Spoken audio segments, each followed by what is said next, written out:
Let's Mike News at 6. भारतीय share बाजार मंगलवार को अच्छी बढ़त के साथ बंद हुआ। बॉम्बे स्टॉक एक्सचेंज का सेंसेक्स 1372 अंक यानी करीब 1.89% ऊपर चढ़कर 74,068 के स्तर पर बंद हुआ। नेशनल स्टॉक एक्सचेंज का निफ्टी 445 अंक यानी 1.98% की मजबूती के साथ 23,408 पर पहुंच गया।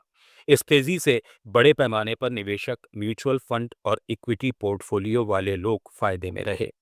बैंकिंग, आईटी, मेटल और पीएसयू जैसे कई सेक्टर भी मजबूत दिखे और बाजार में कोई बड़ा नुकसान नहीं हुआ। ज्यादातर सेक्टर और स्टॉक हरे निशान पर ही रहे। इधर सराफा बाजार में मामूली उतार चढ़ाव देखने को मिला। India Boolean and jewellers association के अनुसार 10 ग्राम 24 कैरेट सोना 56 रुपए घटकर 1,39,000 रुपए के स्तर पर आ गया। चांदी में करीब 1,000 रुपए की तेजी दर्ज की गई और इसका भाव 2,20,000 रुपए प्रति किलो तक पहुंच गया। हालांकि सोना अपने ऑल टाइम हाई से अब भी 37,000 रुपए सस्ता चल रहा है।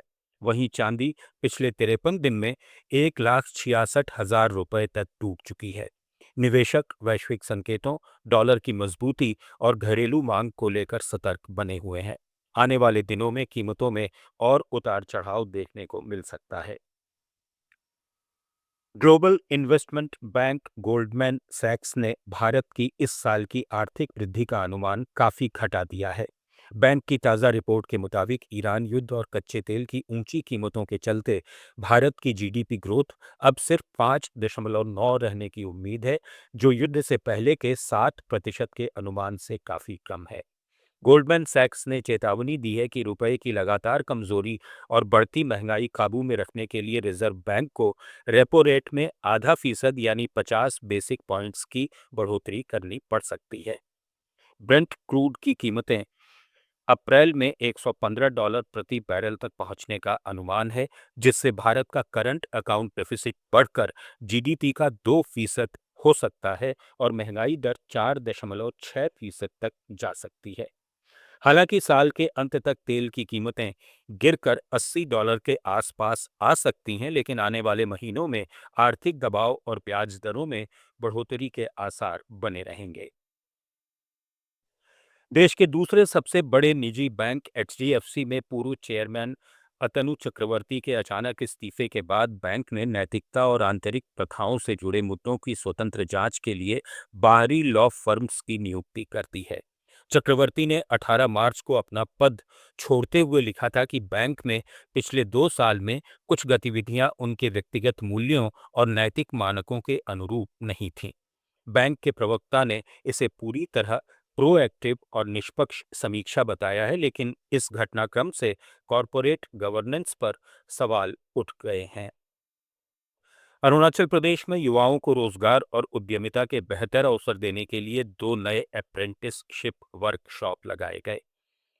चांगलांग जिले के मियाओ में नामदफा डिग्री कॉलेज और लोहित जिले के तेजू में हुई इन कार्यशालाओं में कुल 140 से ज्यादा युवा उद्यमी, स्टार्टअप चाहने वाले और छात्र शामिल हुए। इंडियन इंस्टीट्यूट ऑफ एंटरप्रेन्योरशिप की इन कार्यशालाओं में अप्रेंटिसशिप प्रोग्राम के फायदों पर जोर दिया गया। विशेषज्ञों ने कहा कि इससे छोटे उद्योगों में कुशल वर्कफोर्स तैयार होती है, उत्पादकता बढ़ती है और युवाओं को उद्योग का व्यावहारिक अनुभव मिलता है। देश के दूसरे राज्यों की तरह कर्नाटक में भी राष्ट्रीय राजमार्गों पर 1 अप्रैल से टोल दरें 3 से 5% बढ़ जाएंगी। इनमें Bengaluru Mysore expressway, Bengaluru airport road और अन्य प्रमुख मार्गों के 9 हाईवेज शामिल हैं। ये वार्षिक संशोधन थोक मूल्य सूचकांक के आधार पर किया जा रहा है, जिससे कार, जीप जैसी हल्की गाड़ियों पर कुछ रुपए और भारी वाहनों पर अधिक बोझ बढ़ेगा। साथ ही नॉन कमर्शियल वाहनों के लिए वार्षिक फास्ट टैग पास की कीमत 3,000 रुपए से बढ़कर 3,075 रुपए हो जाएगी। मिजोरम के मुख्यमंत्री लालदू ओमा ने घोषणा की है कि राज्य में 700 करोड़ रुपए की लागत से एक अत्याधुनिक कैंसर अस्पताल बनाया जाएगा। न्यूज एट 6 में फिलहाल इतना ही। जुड़े रहिए लेट्स माइक के साथ। आप सुन रहे थे let's mic more than radio.